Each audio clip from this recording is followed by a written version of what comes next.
Çox istərdim ki, mən dünyadan köçdüyümdə məni alqışla yola salsınlar. Bu yaxınlarda mənim səhhətimdə problem yarananda onlar mənə bir video göndərmişdilər. Mən bilirdim ki, kadr arxasında onlar özlərini neçə dəfə toplayaraq o videonu mənim üçün çəkmişdilər. Mən o cəmiyyətin də alqışını, dəstəyini həmin o xəstələndiyim vaxt çox hiss etdim. Ümumiyyətlə, mənim üçün o elə bir insanın missiyası məsələsi çox ağır bir məsələdir. Bəzən sosial şəbəkələrdə hamımız izləyirik, filan kəs dünyasını dəyişdi, filan tanınmış, filan sima.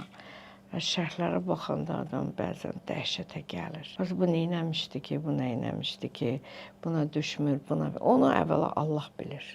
Kimə nə düşür, nə düşmür. Mən aldığım minlərlə mesajlarda ancaq bir şey gördüm ki, Allah sizi qorusun, Allah sizə şəfa versin.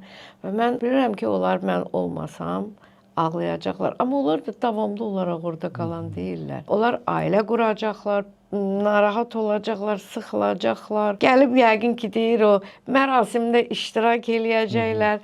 Mən bunu elə-belə, yəni kamera üçün gülə-gülə demirəm. Yəni mənim üçün ölüm o qədər bir haqdır ki və mən bundan qorxmuram. Üzüləcəklər də, alqışlayacaqlar da.